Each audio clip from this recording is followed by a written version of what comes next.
This is Rob Morse of the Self-Defense Gun Stories podcast. I'm reminding you that this podcast is one of the many good ones on the Self-Defense Radio Network. Check out the other podcasts at selfdefenseradio.net.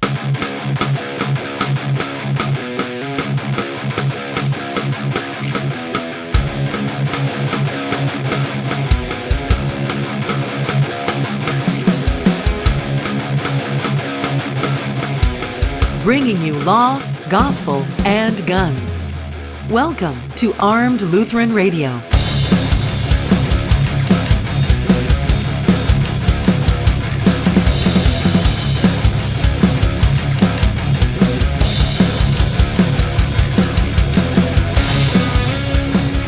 Hey folks, welcome to Armed Lutheran Radio, a podcast about guns, hunting, competition, the natural right of self-defense, and what God's Word says about the issues surrounding gun rights and gun ownership. I'm your host, Lloyd Bailey, the Armed Lutheran, and this is episode number 125, brought to you by Cook's Holsters, American-made custom Kydex holsters with a lifetime warranty and a 100% satisfaction guarantee.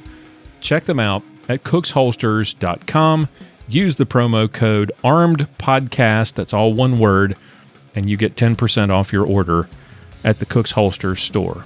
I want to thank them for their support, as well as our other sponsors who make this show possible. Thank you for listening and making Armed Lutheran Radio a part of your week. We've got a special show for you today. I'd originally planned to air this last week, but last week was Father's Day, and we had some really good content that I wanted to share with you instead. And what I have presented, or what will be presented here for you today, I just could not edit this down to fit into a regular show format. I joined Derek LeBlanc of the Kids Safe Foundation about a week and a half ago, right before episode 124, for a Facebook Live interview to talk about what happened to him when he went to attend a Moms Demand Action meeting at a local Methodist church, United Methodist Church in Eugene, Oregon. And what I thought we would do is I would follow up with sort of a deep dive into the position of the United Methodist Church with regards to gun violence and the scripture and logic, or lack thereof, that they use to support that position. And there was just too much stuff. I just couldn't trim it down to the usual 36 minutes. So today's episode is a feature-length Clinging to God and Guns show with Pastor John Bennett and myself, reviewing the United Methodist Church's 2016 resolution on gun violence. I hope you enjoy the show. Up next, we're Clinging to God and Guns with Pastor John Bennett. Welcome back to Armed Lutheran Radio. Time now for Clinging to God and Guns, where we dissect, debunk, and destroy arguments that attempt to use Scripture to support a position in the gun rights debate. We're joined again by John Bennett, the pastor at St. John's Lutheran Church in Willow Creek, Minnesota. Pastor, good to have you back. Happy to be with you. Well, today, if you watched earlier in the week, I did a Facebook Live interview with Derek LeBlanc, the founder of the Kids Safe Foundation in Oregon. He was on the show in episode 91 after the Gun Rights Policy Conference where I met him last year. And we talked about something that happened to him this week where he was barred from attending a Moms Demand Action meeting at the First United Methodist Church in Eugene, Oregon. Now, Derek, interestingly enough, has been attending these meetings for close to 3 years, hoping to sort of be the voice of reason and to open a dialogue with some people who don't really know about guns and are just, listening to the anti-gun side and believing everything they're told. He wanted to be there to offer an alternative viewpoint, but for some reason, he was denied entry this past week for the first time. The pastor stopped him and told him he could not attend the meeting. Ironically, the Facebook page for that church has a big banner that says, "All are welcome," and all means all. Yeah. Do they have down there in little tiny, 8-point font, "Unless you support the Second Amendment"? Pretty much. So that event was the genesis for this week's Clinging to God and Guns. If you search the Googles for the words Methodist and Moms Demand Action, you're going to find tons of sites that refer to MDA events at Methodist churches around the country. Many Methodist churches even devote entire pages on their websites specifically to MDA. It's like the two are joined at the hip. Why is this? Well, as a former Methodist myself, I can tell you that, but it would be more interesting to go through this and explain, the position of the United Methodist Church. So to better help you understand all of this, so that you understand that if you're a member of the United Methodist Church and you're putting money in the offering plate, some portion of that money is going to fund attacks on your constitutional and natural rights. So this article today is from the United Methodist Church's Book of Resolutions. This was adopted in 2016, and it goes it starts out a little something like this. Jesus' call to his followers to be peacemakers, in parentheses Matthew 5, verse 9, is tied to intimate relationship with God and echoes God's dreams for peace for all of creation as expressed in Micah chapter 4, verses 1 through 4. And then they quote verses from Micah. In days to come, the mountains of the Lord's house shall be established as the highest of the mountains, and shall be raised up above the hills. People shall stream to it, and many nations shall come and say, Come, let us go up to the mountain of the Lord, to the house of the God of Jacob, that he may teach us his ways, and that we may walk in his paths. For out of Zion shall go forth instruction, and the word of the Lord from Jerusalem.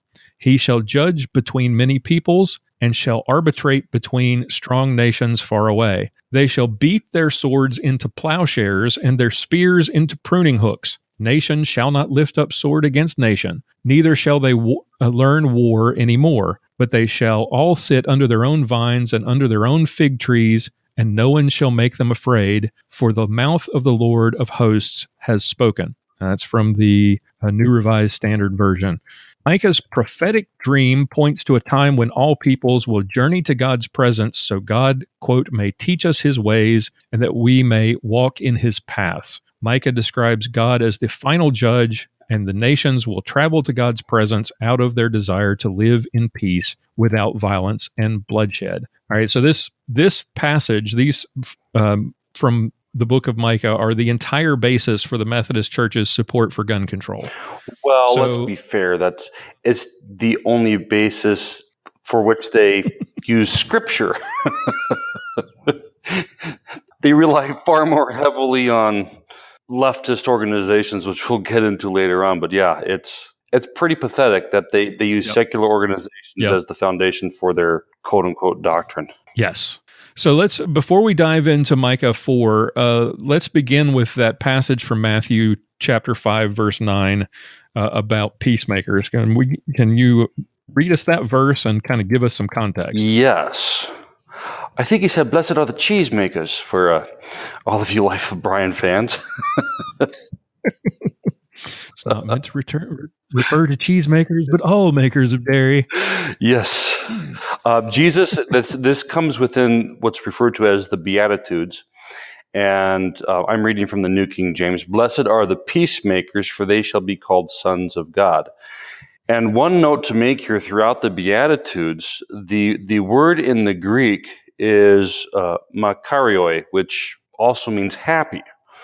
And so some have taken the position, and I would add myself to their ranks, that this is more or less saying that there is joy for those who fall into these various categories because of what God is doing for them.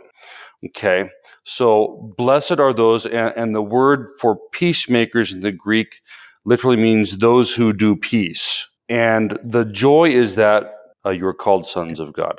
There is nothing in here that would suggest that this would apply to those who would use legislative means to forcibly deprive some of their rights. Right. The stunning imagery of Micah's dream is the transformation of weapons into instruments of harvesting food that occurs after the judgments are handed down to the nations. The transformation is not complete until the nations participate in their own transformation. The work that went into creating the weapons will be matched by the human effort it will take to transform those weapons into peaceful instruments. God does not collect or hide the weapons from the nations, nor does God transform the weapons outside of human effort. The text states that the nations themselves shall beat their swords into plowshares and their spears into pruning hooks. And it seems to me this is kind of backward. Yes. That Micah is saying that after the judgments, mankind will no longer make war. Yes. But this suggests that if we've got to beat our swords into plowshares first. You're darn right we do. Hop to it, man. So, first and foremost, before we get into Micah, I'd like to quickly demonstrate the consequence of lifting one set of verses out of context and then trying to apply it to your whatever cause you are trying to champion for. Reading from Joel, and I've mentioned this before, but it's been quite some time since I've brought this up. Joel chapter 3, verses 7 through 11. Behold, I will raise them out of the place to which you have sold them, and will return your retaliation upon your own head. I will sell your sons and your daughters into the hands of the people of Judah, and they will sell them to the Sabaeans, to a people far off. For the Lord has spoken. Proclaim among the nations, prepare for war. Wake up the mighty men, let all the men of war draw near, let them come up. Beat your plowshares into swords, and your pruning hooks into spears. Let the weak say, I am strong. So which is it? Do we beat our plowshares into swords, or our swords into plowshares? One and then the other, apparently. Yes. So what they've done is they've pulled Micah's words out of context and applied it to suit their agenda. Mm-hmm. What Micah is talking about here is he is prophesying concerning the eternal reality that will be brought about by the coming of the Messiah. Mm-hmm. Joel, on the other hand, is prophesying about the temporal consequences of the rebelliousness and godlessness of the nations. So when you take a look at it in context, the only logical, biblically faithful interpretation is this does not apply to guns. Right. So the other thing that is just so irritating about all this is that they take a look at this passage, they interpret something that God is going to accomplish and say, here, this is what we have to do. They've completely turned it upside down. Mm-hmm. They've taken this prophecy to apply in some literal sense that, yes, we have to literally take our weapons and beat them into gardening tools. If Jesus is going to come back, we got to beat our weapons into plowshares. Yes. So this makes the Lord's return something that we have some control over. This makes the Lord's return dependent on human agency. And I thought somewhere in the Bible it says that we won't know the day nor the hour of his return. Right. Well, and the part that's completely backwards about it is early on in here, they talk about this after the final judgment, mm-hmm. which is correct. That this is metaphorical language describing the eternal peace that will belong to the people of God after the final judgment. And this is accomplished by the coming of the Messiah. And then they somehow get it all backwards and say, well, we got to do this before Jesus comes back. Right. Which is it? Well, yeah, and then listen to this next paragraph. Violence in so many ways is fueled by fear and self-protection. Iron plows and pruning tools can be used as weapons, yet in Micah's vision, genuine peace and security are given to all people by God, listen to this, after the weapons of violence are transformed. But wait, I thought I could use my pruning tool as a weapon. I just can hear Billy Bob Thornton's voice in my head. Some people call it a sling blade. Sling blade. I call it a Kaiser blade. Mm-hmm. I hadn't thought about that scene in years. So in one paragraph, they tell us that it's going to happen after the judgment. And in the very next paragraph, it's not going to happen until we participate and actually transform the weapons. That's just crazy. Yes. Well, it's arrogant to think that God needs our help in ushering in the second coming of Christ. Right. It's like those people who think that Christians ought to be financially contributing to the rebuilding of the temple in Jerusalem because somehow that's prophesied that that's supposed to happen, and Jesus isn't going to come back until we do it. Right.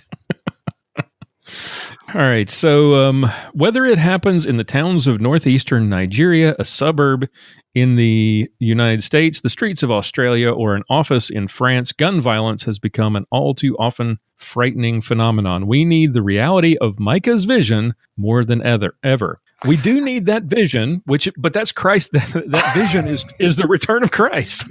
Right. And giving up our guns isn't going to make that happen. Right. Well, and there is another way to look at the Micah's words that would be a faithful interpretation, and this actually might be slightly more correct to look at it, is that Micah is referring to the reality that comes with the arrival of the Messiah. And for those who aren't terribly familiar with Lutheran theology, that we believe that the quote-unquote millennia, we don't take that literal, that's used allegorically to refer to the time of the church, the time from Christ's ascension to the time when Christ returns. So either way... Not a literal 1,000 years. Right. And either way, Micah isn't talking about a temporal reality within the secular world. He's talking about something that's spiritual and eternal. And the sad part is because their insistence on politicizing this and incorporating it into their theology, they lose the beauty of that passage from Micah chapter 4. It turns it into a command that we've got to do something, not about but looking forward to what God is going to do for us. Right. And to be fair, much of Methodist theology focuses on what we are doing for God, not what God has done for us through His Son, Jesus Christ. Yes, that's true. All right, so what follows here is now a horrible confusion of the right to bear arms protected by the Constitution and localized violent crime with international terrorism, ethnic cleansing, and civil war. And now we've done all the theology. The rest of this is purely secular and totally left-wing from here forward. So here we go.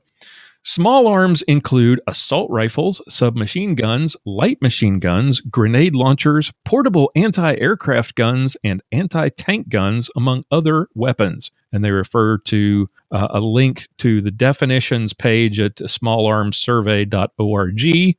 Nations encumbered with violence from small arms face the greatest obstacles to delivering social services to those who need them the most. Interesting note, if you go to that definitions document from the Small Arms Survey, they actually define assault rifle correctly. They define it as a light, self-loading rifle chambered in an intermediate caliber, primarily automatic or capable of firing in bursts. But then there's a footnote that says assault rifles are primarily weapons designed for military use. In the United States law, the term assault weapons is used to describe firearms that include some features of assault rifles. What's also terribly ironic is that on that definitions page, one of the first sentences there says, there is no universally accepted definition of small arm or of a light weapon, and then they go ahead to try and define them for you. Right. Right. And then the footnote is exactly what we see with the argument about assault weapons in this country, where the leftist gun grabbers call any weapon, any gun that looks similar to a military weapon is automatically an assault weapon. Right. I don't know if you caught it in here, but the second sentence where it has the phrase violence from small arms, you know what came to mind there? Peter Dinklage in a fist fight.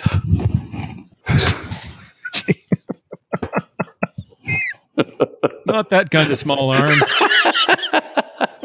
Took you a second, didn't it? It did.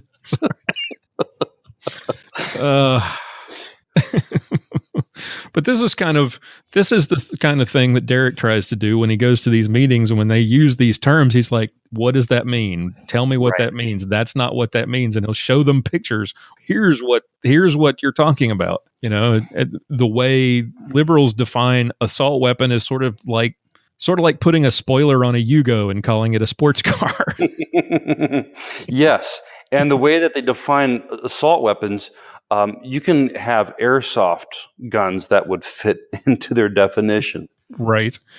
Well, and one of the things that we talked about in that Facebook interview, there's a bill that's currently being it's a ballot initiative that's currently being considered. It hasn't gotten enough signatures yet to get on the ballot. It's IP 43 in Oregon. It is a gun ban and confiscation bill, and it goes so far as to include things like the Marlin 60 that I have in my safe, just because it's a tube-fed semi-automatic 22, but because it holds more than 10 rounds, it's automatically an assault weapon. Wow. Your Glock 19 is an assault weapon. And it's not just you can't transfer them or buy them or sell them anymore. It's turn them in. Wow. Yeah. And I even if that were to pass, I would expect the Supreme Court case to be brought, and then I would expect it to be defeated. Yeah, I imagine so. And I imagine that the state of Oregon will be putting a big whopping payment into the Second Amendment Foundation's bank account as a result. Right. And we'll be back with more of this special episode of Armed Lutheran Radio right after this brief timeout. Hey, if you're like me, you like shopping at gun shows. No pressure from sales staff, no need to bother them to ask to look at stuff. You just pick stuff up and dry fire it and look at it and hold it. Imagine if you could get that experience at your local gun store, where you don't need to bother anybody. You don't have to ask people for help if you don't need it. You don't have salespeople hovering over your shoulders. Well, this is what it's like when you shop at G4G Guns. Cassie and Patrick Coburn are the owners, and you've heard them on the program before. They are absolutely awesome people, and they'll help you find exactly the right gear for you. But there's no sales pressure. You just browse the store, you pick up and hold anything that you want to look at without asking permission, just like at the gun show. And once you've found the gun you want, or if you actually do need assistance, Patrick and Cassie are there to help. It's the best of both worlds, gun shop and gun show, in one place. It really is the best. G4G Guns. They're located at 2035 Central Circle, Suite 108 in McKinney, Texas. They're open Mondays from 1 to 6, Tuesday through Thursday 11 to 7, and on the weekends you'll find them at a gun show near you. Or check them out online at G4G Guns. That's G, the number 4, G, guns.com. G4G Guns, the gallery for great guns. G4GGuns.com. Welcome back to this special episode of Armed Lutheran Radio. We now continue with Clinging to God and Guns. Armed violence contributes to crime, human trafficking, drug trafficking, gender-based violence, racial and ethnic conflicts, systemic economic inequalities, persistent unemployment, and human rights abuses, among other social maladies. In many countries, and again, another link to the Small Arms Survey, in many countries, small arms are the greatest hindrance to food security. One crucial step, and basically what they're talking about, is armed conflict at the international level. So this is where they keep going back and forth trying to equate your ownership of a firearm for self-defense with the roving gangs killing people in northern Nigeria. Right.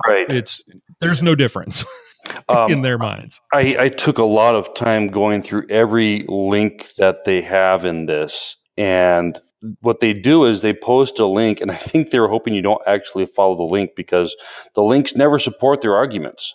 The link that they have here, they list all these various what they call symptoms of gun violence and so forth. And it says in this link, armed violence is not only a cause of underdevelopment, but also a consequence of it. So the Small Arms Survey can't even make up their minds whether the violence is the cause or the consequence for underdevelopment. Right.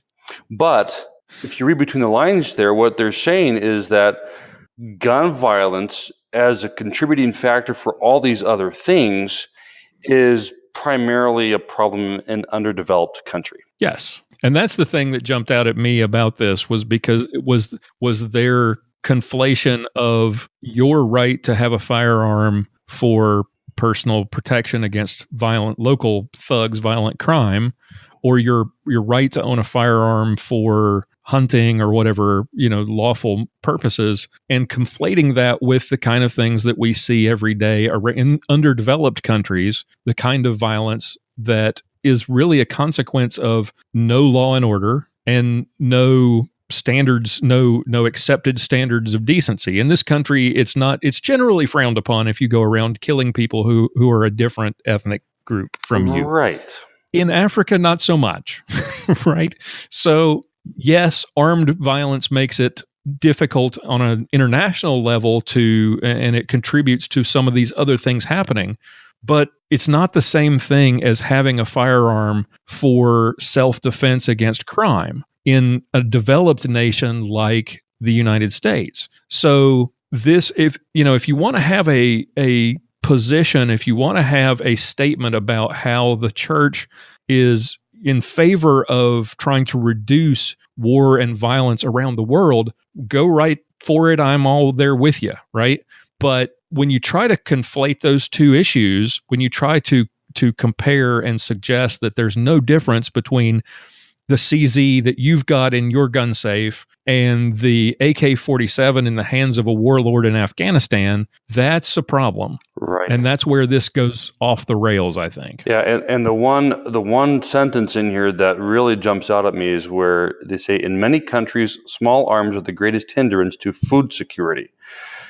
Yes, that's true. You get these, warlord factions, whether it's in Africa or whether it's in Middle Eastern countries, where these warlords will come in and they will, even if there's food aid from the UN or the United States or other countries, that they will come in and confiscate all that and starve these people into submission. Right. But then again, you contrast that with in the United States that there are people living in various areas throughout the country that they rely upon those small arms to put food on their table. Right. That were it not for those quote unquote small arms, they would starve. Right.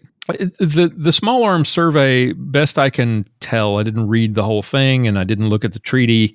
It's really geared towards, even though it may not be well written and it may be a little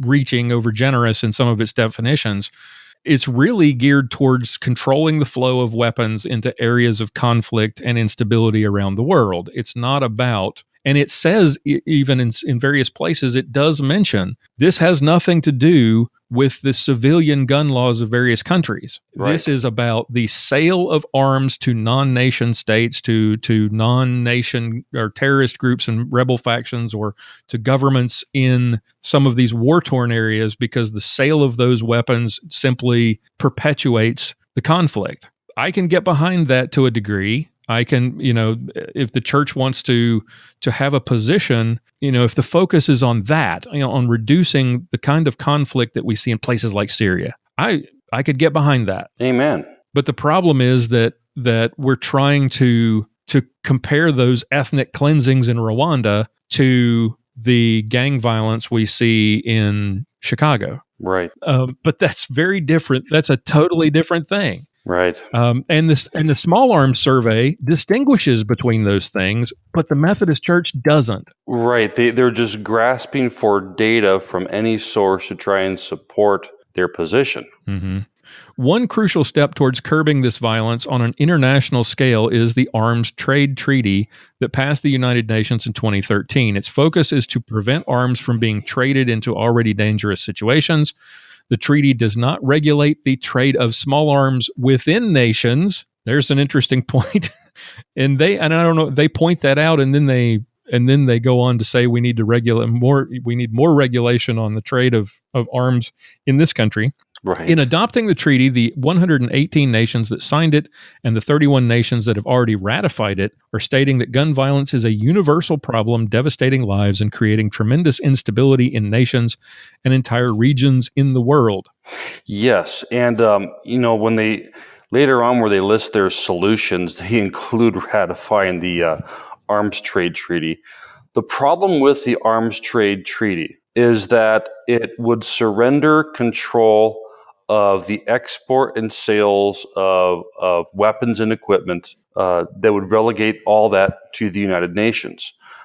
So let's say we have an ally in Israel whom, if we pay attention to what the United Nations does, the United Nations hates Israel. Mm-hmm. So hypothetically speaking, let's say Israel wanted to purchase 20 F-16s from Lockheed to bolster their defenses against threats that they have to deal with on a daily basis. Mm-hmm. That would the arms trade treaty would require that transaction to be approved by the United Nations. Right. So not only would this screw over our allies, it also means that these American corporations would take a financial hit because their ability to do business would be very much hindered by the UN. Right. And the UN doesn't play fair when it comes to arbitrating. They try to play too fair in some cases when it comes to arbitrating conflict around the world. They like to do the conflict resolution 101 thing, which is to say both of you stop and condemn both, or condemn the side that retaliates. That happens to Israel all the time. Another example of that would be Taiwan. Let's say Taiwan wants F-16s from the U.S. for their Air Force. Well, China would definitely not be happy about this, and it would, and the UN would have to approve the sale. So yes, right. it would hamper our ability to support free nations around the world and to support our allies. Well, and what's interesting too is that what countries haven't ratified the arms trade treaty? Pretty much every world military power, with the exception of the UK, which it's kind of debatable at this point whether or not they're still a world power. They're not a world power anymore. No, but China and Russia have not signed this. Why should we?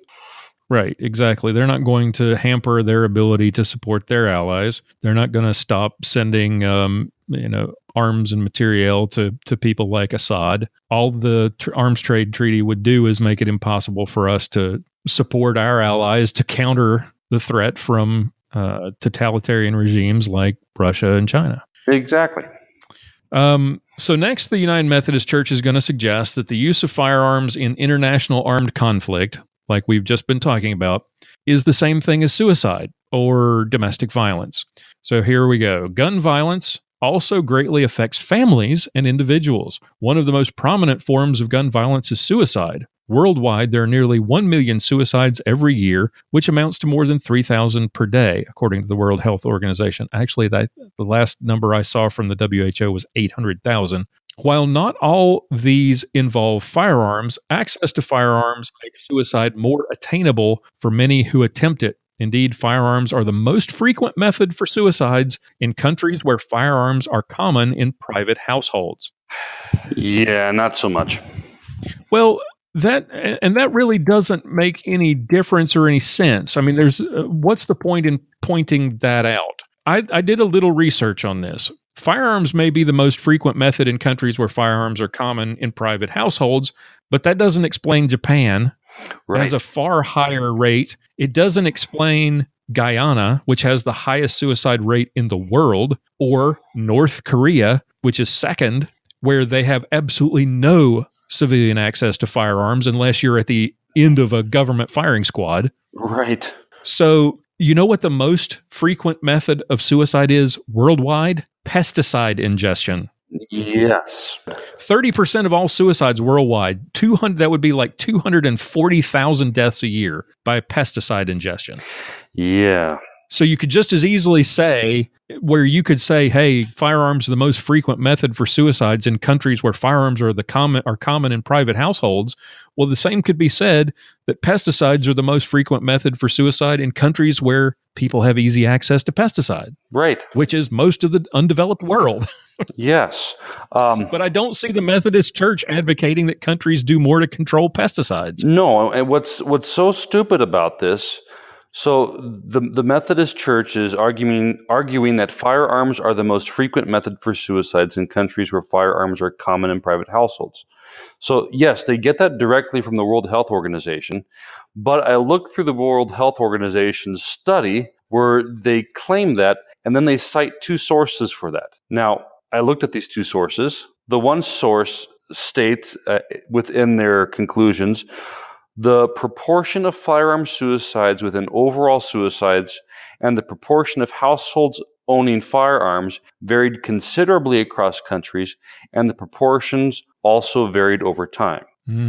So, in other words, there's no direct correlation. Exactly. The other source states the correlation between gun ownership and the total rates of suicide and homicide turned out to be rather weak. Between gun ownership and overall measures of violence, no consistent correlation was found. And it says later on then, if gun ownership is correlated with total suicide rates, the correlation is not significant. So they basically use sources that defeat their own arguments. Right. So here we go on domestic violence. Domestic violence incidents involve the use of firearms. The results are often deadly. Gender inequality, tolerance, and cultural acceptance of the use of violence against women, and common notions of masculinity that embrace firearms possession, which may be supported by both men and women, they're quick to point out, all contribute to create a climate that places women at risk of intimate partner violence involving firearms. A U.S.-based study of mass shootings between January 2009 and January 2013 revealed that 57% of the incidents involved the killing of a family member or a current or former intimate partner of the shooter. And the source for that is Mayors Against Illegal Guns. Right. And it's not even a study, it's just an image. It's a pie chart, I think. What's interesting, too, is that the link that they have here earlier in the paragraph from the Small Arms Survey, that report says that data that disaggregates victim-offender relationships and the type of weapon used in intimate partner violence and homicides is needed to track patterns and trends in firearm use. In other words, they're saying that they don't have the data, but then they're going to give you their conclusions anyway. They had the conclusion before they did the study, so it doesn't really matter. Yes. Yes. And again, this is conflating international surveys with U.S. studies because you're not comparing apples to apples when you compare us to other countries. And you're also overlooking the fact that a firearm is a great equalizer when you're talking about violence by men against physically inferior women. Now, please don't take the word inferior the wrong way, but let's face it, the average man compared to the average woman is bigger and stronger. Right. That's just a scientific fact. And women, another fact is that women use guns more and more in this country to defend themselves and their children against men who attack them. That happens all the time in this country. So to suggest that we can take away guns and that domestic violence will simply go away or be reduced is just stupid. Absolutely. Domestic violence is not solved by disarming the victims, because the physically superior attacker is still going to be able to inflict harm or death. I mean, look at Carol Bound. We keep bringing up the Carol Bound case from New Jersey over and over again, but it's textbook. A woman who's in a domestic violence situation can't get a gun because New Jersey's stupid, and what happens? The boyfriend kills her in her driveway, not with a gun, with a knife. So what's the solution to domestic violence that they never bring up? They don't. It's their only solution is to get rid of guns. Right. A better solution would be what? Maybe stronger protections for those who are in danger, like tougher penalties for those who commit domestic violence and those who violate protective orders, and easier access to firearms for those who are in danger, like Carol Bound was. She waited, what was it? Was it 30 days she'd been waiting? Yes. When the boyfriend caught up with her finally? Something like that, yeah. And Another solution I was thinking of, and this is not an easy fix, which is probably why the Methodist Church and nobody else really wants to talk about it, and especially since the Methodist churches, if you notice, there's pictures of this church's website, for example, where the church's sign out front has a big rainbow flag on it, promoting a culture that values women and the relationship that God's design for men and women, denouncing this culture that we're in, this media and entertainment culture that over-sexualizes and devalues women. If we respected women the way God created them and had a proper respect for and understanding for our roles as men, as husbands, as fathers, and our roles together in life, how we are to cherish and protect the women in our lives, that's how we eliminate domestic violence. But you can't do that overnight. And it's kind of like the whole gun control thing, where the problem is changing the culture, right? The problem is the culture has gotten rotten. And fixing it is not a quick solution. So gun control sounds good. Gun control makes us feel like we're doing something. So let's do gun control. Right. They do it because they have this fantasy that somehow that's going to make them feel safer. And the problem, to get back to this domestic violence thing, the problem that of violence against women around the world beyond the borders of the United States is that many cultures don't value women. No. Western culture in general does. In Asian cultures, you see sex selection abortions because male babies are valued more than girl babies are. In Islamic cultures, women are treated like cattle. They're property. The traditional Christian, the traditional Western view of men and women is the best solution for domestic violence. Absolutely. And we'll be back with more of this special episode of Armed Lutheran Radio right after this message. Hey, if you need a good holster, let me take a minute to tell you about my good friends at Cook's Holsters. If you've got a need for a holster for a carry gun, for competition, for a day at the range, check out Cook's Holsters at cooksholsters.com. They're American-made Kydex holsters, custom-made for your specific firearm, with a lifetime warranty and a 100% satisfaction guarantee. And trust me, they stand by that guarantee. I know because I've seen it in action. Great people. You've heard Bob Cook on the podcast a couple of times over the last couple of years. He usually comes in at the end of the year on our Christmas show and talks about what's new for the coming year. He makes a fantastic product, and you will not be disappointed. Trust me, I have been using their holsters for years. I found them when I started doing reviews of holsters back when, in the pre-podcast days, back when I was blogging, and I love the product, and I trust it with my own life. You should give them a shot as well. Check them out at cooksholsters.com. Use the promo code ARMEDPODCAST and get 10% off your order. Check them out, cooksholsters.com today. Welcome back to this special episode of Armed Lutheran Radio. We now continue with Clinging to God and Guns. So back to the article. As followers of Jesus called to live into the reality of God's dream of shalom as described by Micah, we must address the epidemic of gun violence so that he may teach us his ways and that we may walk in God's paths.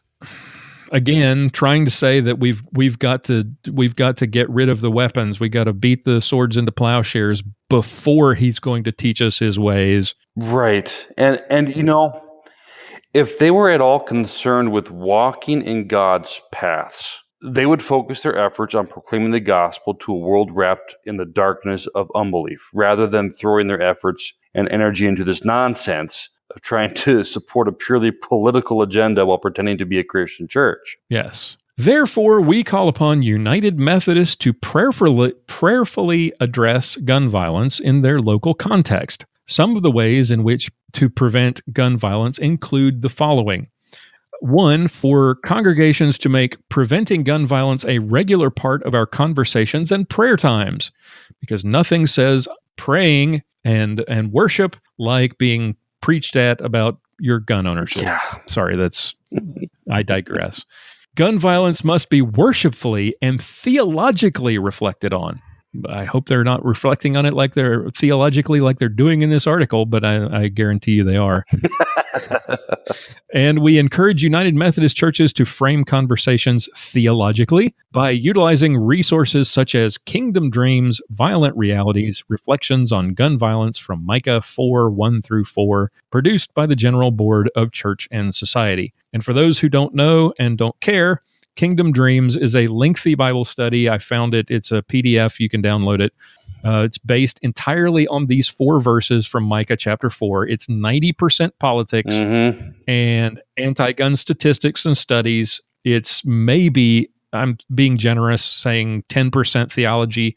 They mention Jesus 5 times in 48 pages. And the rest of it is studies from every town. I think every town for gun safety is referred to more than Jesus is. Yes. And it's sad because they talk about how they need to worshipfully and theologically reflect on gun violence. Right. But what they don't do is talk, you won't find them giving this much attention to issues regarding the sanctity of life or human sexuality. No. Things that God's word actually does specifically address. And not only do they ignore it, but they celebrate perversions of it. Yes. So when they say frame the conversations theologically, what they really mean is take Bloomberg research and sprinkle a few Bible verses into it. Yes. That and submit to our political ideology. Yes. This is not theological. It's not logical. It's all politics.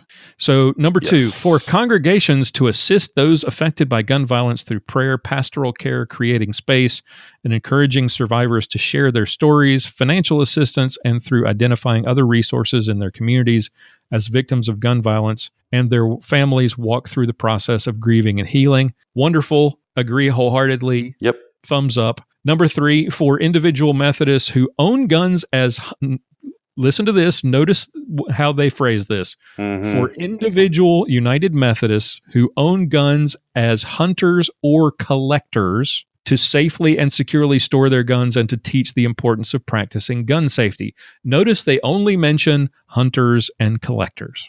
Right.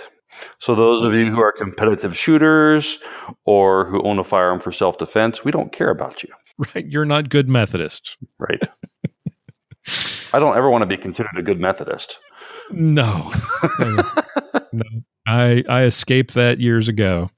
Number 4, for United Methodist congregations that have not experienced gun violence to form ecumenical and interfaith partnerships with faith communities that have experienced gun violence in order to support them and to learn from their experiences. I have no problem with that. Yep.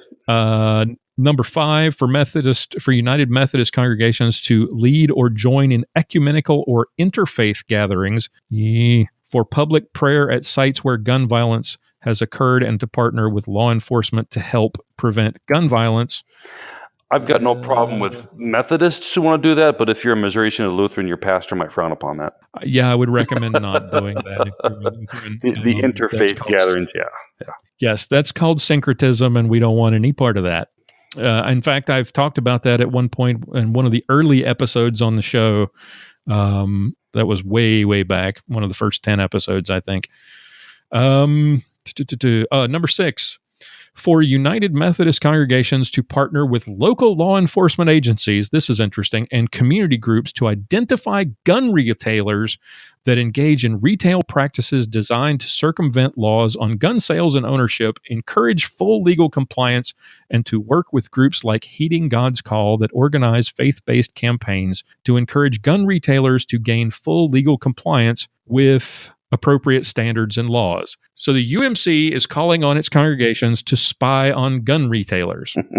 And I have yet to find a licensed dealer who's willing to circumvent the law. And since the UMC makes it very clear in this article that they don't know crap about the law, how would they have a clue what laws are being broken and whether or not a retailer is circumventing gun laws? Right. Name for me one, you Methodists out here who believe in this stuff, who agree with this stuff, name for me one of the thousands of laws that gun retailers have to comply with. Just one. Name for me one. and tell me how you would recognize if it was being broken. Yeah, with any luck, they would see somebody buying a standard capacity magazine without a background check and think that was somehow a straw purchase. Right. Number 7 I just had this picture in my head before we go on. I just had this picture in my head of some like little old blue hairs, from the local UMW group going into gun stores and with dark glasses on and spying on the cash register, Number 7, for United Methodist congregations to display signs that prohibit carrying guns onto church property. So this is basically a call to make all United Methodist churches gun-free zones. Yeah, because 98% of mass shootings don't happen in gun-free zones, right? No, of course not. That sign, that sign does wonders. It's like a force field. The bad guy walks up, sees the sign, and immediately he doesn't want to kill anybody anymore. But this isn't new, though. Number 7 isn't new. This was a reaffirmation of a resolution I think they originally passed back in 2000. So for those of you Methodists in the audience who carry a gun for self-defense, your church wants to make sure that you are disarmed Sunday mornings or at any point when you're on church property. Yes. Just so you know. Number 8, for United Methodist congregations to advocate at local and national levels for laws that prevent or reduce gun violence. Some of those measures include universal background checks on all gun purchases. We've dealt with this, I don't know how many times. This idea would have absolutely zero effect on violent crime because criminals don't get their guns through legal means. They don't submit to background checks, and there's no way to force them to do it. Right. So, stupid.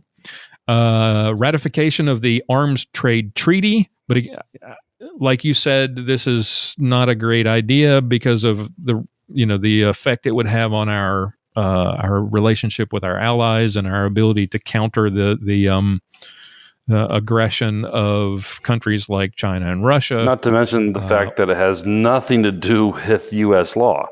Exactly. Again, conflating war and ethnic conflicts with local violent crime. Next idea, ensuring all guns are sold through licensed gun retailers. So no. That's a bad idea. And why is that a bad idea? Aside from the infringement on your property rights, why is this a bad idea? There's zero evidence that it would... to date, there have been 0 guns recovered in the commission of a crime that were purchased through private party sales. Right. I can't remember where I saw this. The University of Pittsburgh, maybe they did a study where they actually went and they interviewed prisoners who were in prison for committing violent crimes and asked them, how they acquired their firearms. The vast majority of them stole them, right, or got them from other criminals. So passing this law, in addition to infringing on your property rights, will have absolutely zero effect, right, on the criminals who are already getting their guns illegally. Prohibiting all individuals convicted of violent crimes from purchasing a gun for a fixed time period. That's already law. Like I said earlier, exactly. These people don't even know the freaking law now, and it's not a fixed period of time. It's forever. Right. Unless you can appeal to have them restored. But if you don't do that, your rights are gone, period. Yes. They don't even know that. And they're advocating for laws they don't even know already exist. This is just to show you how stupid this stuff is. Well, and what's even more so than that is even if you are exonerated after the fact of commission of a crime when you have been previously convicted because, new DNA evidence emerges that proves that you were innocent, you still have to petition to get those rights back. Yes. The same thing happened. Marcus Weldon, who was on our show, the Santa shooter, he lost his right to carry a firearm, even though he wasn't convicted of a crime. Right. He was acquitted and still had to fight for over a year and spend money out of his pocket to try to get his rights back. Prohibiting all individuals under restraining order due to threat of violence from purchasing a gun. Again, it's already the freaking law. Well, and it's also, looking at this from a constitutional perspective, this is a violation of a person's due process rights because there is a very low threshold for evidence when it comes to acquiring a restraining order. Mm-hmm. That let me rephrase that. An order of protection, I believe, is what there's a low threshold of. But still, no one's been convicted of something. They've only been accused of something, so we're going to deny them their right to purchase a gun. Now, I'm kind of on the fence on this one, but because I would not go so far as to say if you're under a restraining order that we're going to go kick your door down and take your guns away from you, especially when you haven't been convicted of anything. But if you've been convicted of domestic violence, that already bars you from ownership of a firearm or purchasing a firearm. And it doesn't have to be a felony. It only has to be domestic. A misdemeanor. Misdemeanor domestic violence is a disqualifier. Yep, exactly. Prohibiting persons with serious mental illness who pose a danger to themselves and their communities from purchasing a gun. That's three in a row. 3 strikes and you're out, Dave. That's 3 straight suggestions that are already on the books. Yes. If a court declares you mentally unfit, or if you've been confined to a mental institution, try to buy a gun. Go fill out a form, or just download the form 4473 and look at the 12 questions and tell me if this makes sense, because these things are already the law. And don't pat yourself on the back and say, hey, we already got it, because these were on the books for years before any of this was proposed. So they just are ignorant. Okay, rant over. Sorry. Ensuring greater access to services for those suffering from mental illness. Okay, I'm good with that. Establishing a minimum age of 21 years for a gun purchase or possession. Why? Where is that in the Constitution? Right. Well, I mean, we send our 18-year-olds to war, or 17-year-olds, 16 and 17-year-olds can marry and have kids, but they can't buy a pack of smokes and you can't buy a gun. Yeah. That doesn't make any sense to me. And including the word possession in here. My local Lutheran high school that my congregation is a part of, they have a trap team for the high school. Mm-hmm. That would become illegal if something like this was to be passed. Yep, exactly. And what good would this do? It was already illegal for the Santa Fe kid to possess the firearms he had because of his age. Mm-hmm. Right? He was 17 or is 17. Same thing with the kid at Newtown. So how does raising the age to 21 make any difference? It doesn't. I mean, you'll just tack on another, right? You'll just tack on another charge against them to the 20 deaths or whatever, and say, "Oh, and you possessed a firearm underage." This is just a solution looking for a problem, is what it is. Yes. It's just we're trying to make it more and more difficult for people. When you start talking about taking away this or raising the age to 21. Then what you end up doing is you're making it more difficult. You're trying to, like you pointed out with the trap teams, these youth shooting teams. If you pass this law, you're making it more difficult for us to pass on gun culture, and that's what this is an attack on. Absolutely. You make it difficult for us to teach the next generation about proper respect for firearms and the joys of hunting or trap shooting or competition shooting, or the necessity of having a firearm for self-defense. And that could easily lead to an increase in gun violence. Yeah. And we see these accidents all the time from these kids who pick up a gun and shoot their friends or shoot themselves or shoot their parents. And oftentimes those are, especially when you're talking about when these happen in inner cities where people are not supposed to have guns anyway, because of the crazy gun laws like Chicago, you find that these kids aren't being taught the proper respect for firearms. They're not being taught gun safety. And if you now make it illegal for them to even teach them this stuff because they can't possess a firearm, you can't take them out hunting, you can't teach them proper gun safety, it endangers the lives of children. No question. Banning large capacity ammunition magazines and weapons designed to fire multiple rounds each time the trigger is pulled. At least they didn't use the term clip.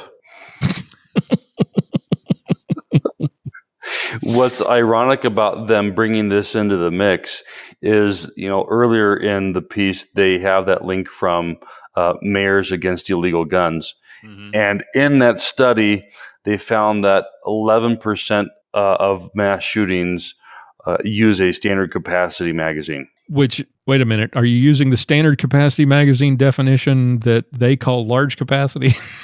Yes. Okay. This is where it gets confusing. So I refuse to use the term large capacity magazine. All right. Well, let's humor the Methodists for a moment, just so that we are using the same terminology.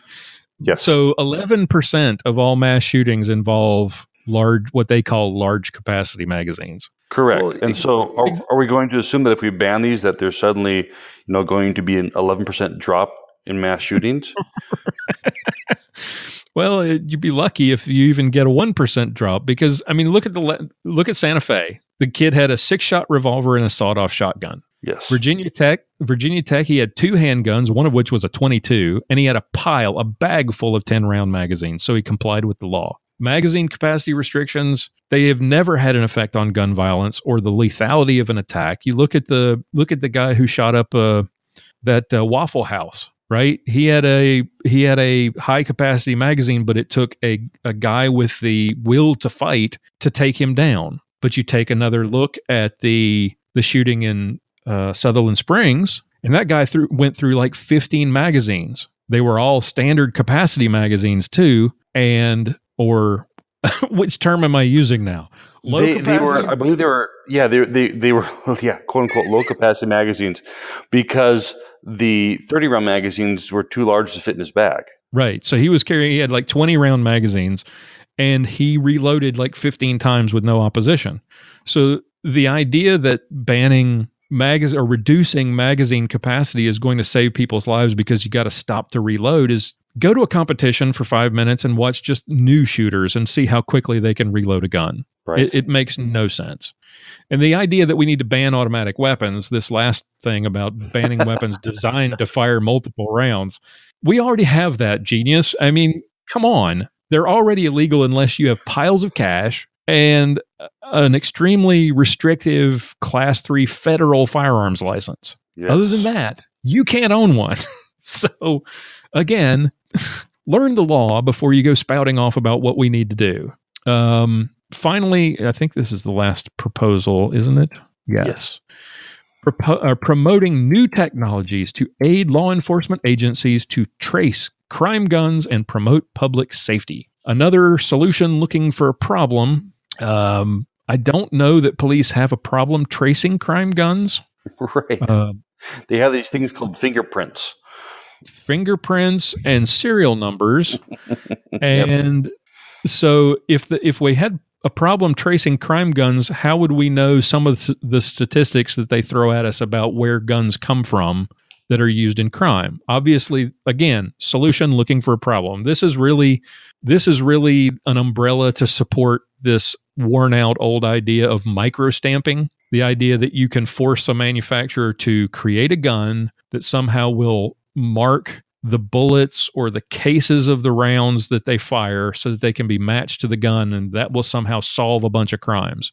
Well, yeah, and the reason they want this isn't because it would reduce crime. No. It's because they know the cost would be astronomical to the purchaser. Yes. And so your average person would not be able to afford a firearm. It's just another way of pricing guns out of the hands of the average American and getting... They've been trying to do this in California. Yeah.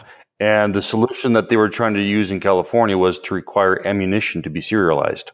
Jeez.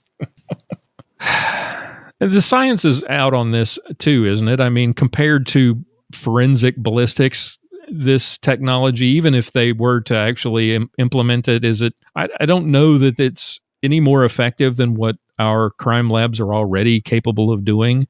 Again, it's just a dumb idea to drive up the price of guns and make it harder for people, the common citizen, to own a firearm for self-defense. That's all it's about. That's their final idea for solving the issue of gun violence. All of them stupid. Oh, there was one. Ensuring greater access to services for those suffering from mental illness. The rest are just garbage. Bag of hammers, stupid. Yep. So final thoughts on this? Well, if you are still a Methodist and support the Second Amendment after hearing this, the Lutheran Church Missouri Synod would welcome you with open arms. Yes. Don't go to those other people who call themselves Lutherans, the ELCA, because they're right there with the United Methodist Church. But this is why churches don't or shouldn't get involved in politics. The church ought to be neutral to politics, with the exception of those areas where the Word of God is perfectly clear, areas concerning things such as the sanctity of life or human sexuality and so forth. The church ought to take a stand on those things because God's Word takes a stand on those things. But to make this your deal here, to make this one of your official church policies, it just blows my mind, because this has nothing to do with the gospel. This has nothing to do with proclaiming salvation to the lost, that they may know Christ and be counted among the saved. It blows my mind that a church can be this oblivious to their purpose. This isn't the purpose for which Christ established his church on earth. And we'll be back with more of this special episode of Armed Lutheran Radio right after this brief timeout.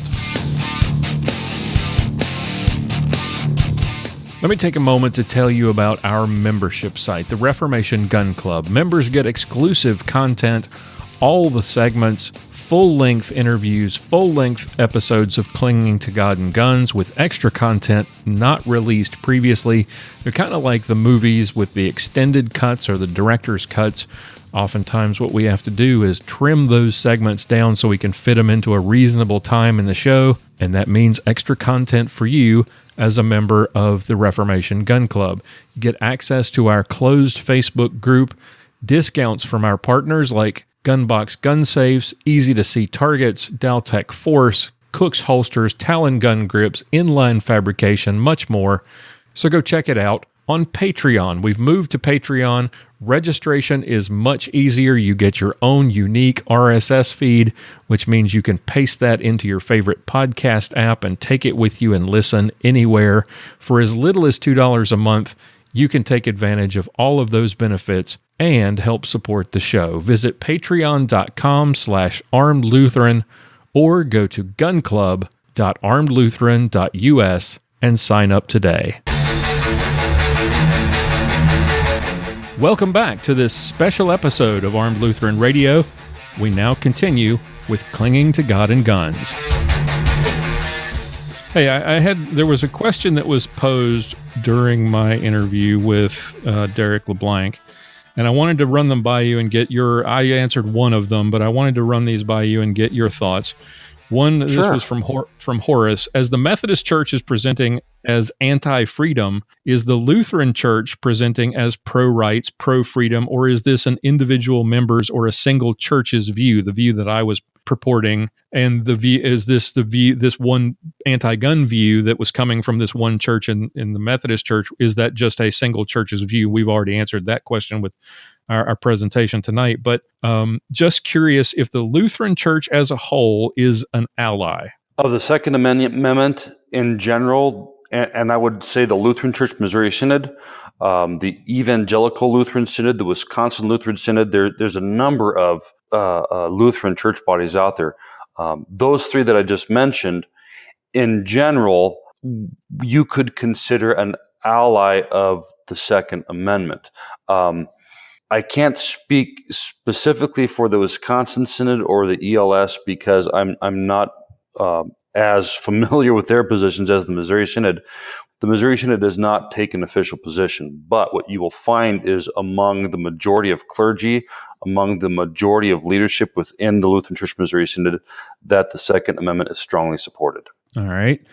And then a follow-up question to go further with the question, would the branch of the Lutheran Church that you belong to, that would be the Lutheran Church Missouri Synod, would it be uncommon for a Missouri Synod church to, say, offer to hold classes like like Derek teaches, or things like that, as opposed to the Moms Demand Action stuff that the Methodist Church supports. As you can gather, I'm looking to see if the Lutheran Church would be an option to help recover some balance, he says. You won't find any Mom Demand Action groups meeting in Missouri Synod churches as far as I know of.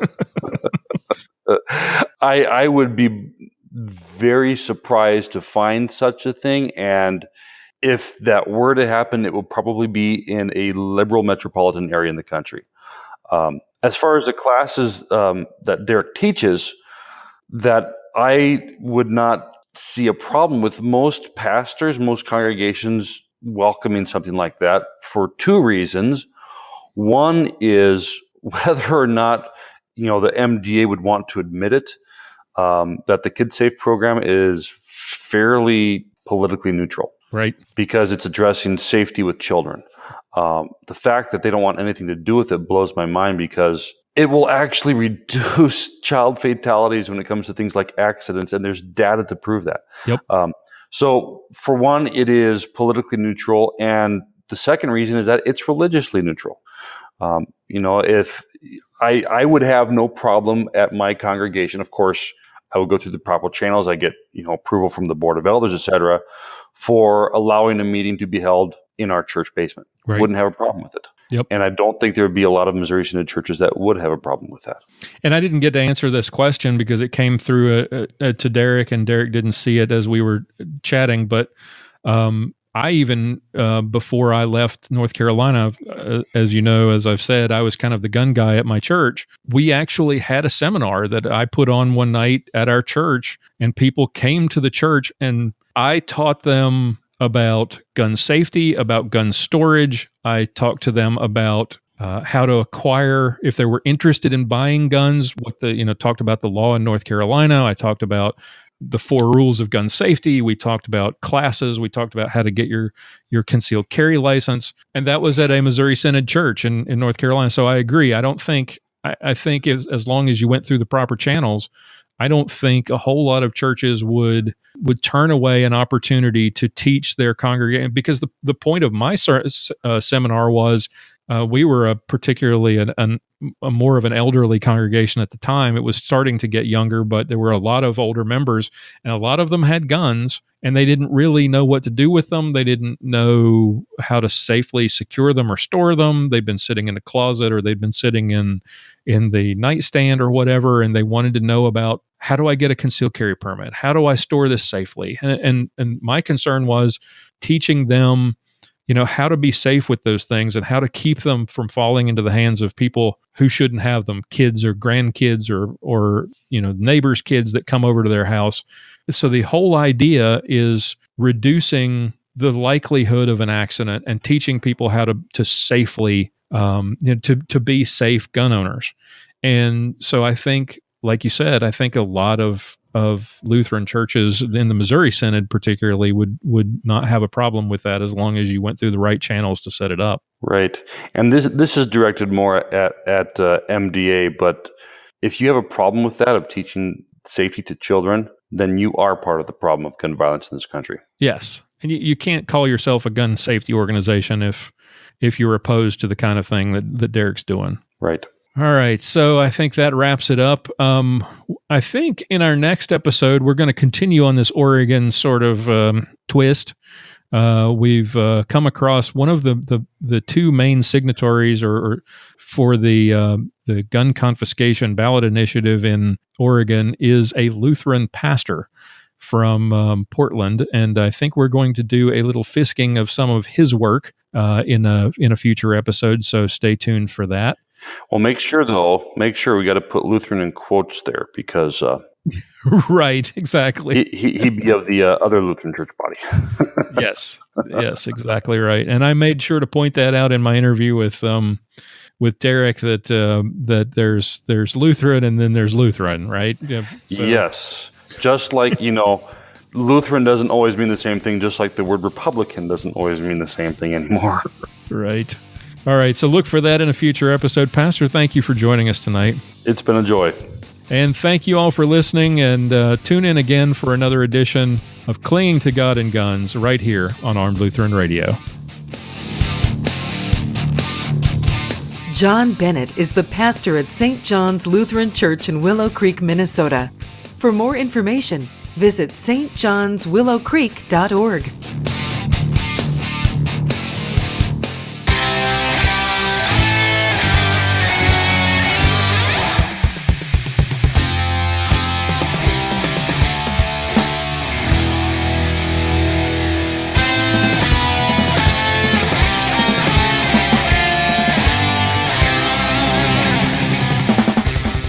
Thank you for listening to this episode of Armed Lutheran Radio.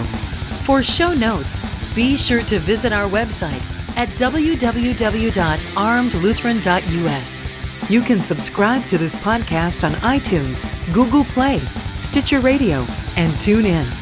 This podcast is made possible by Cook's Holsters and contributions from listeners like you.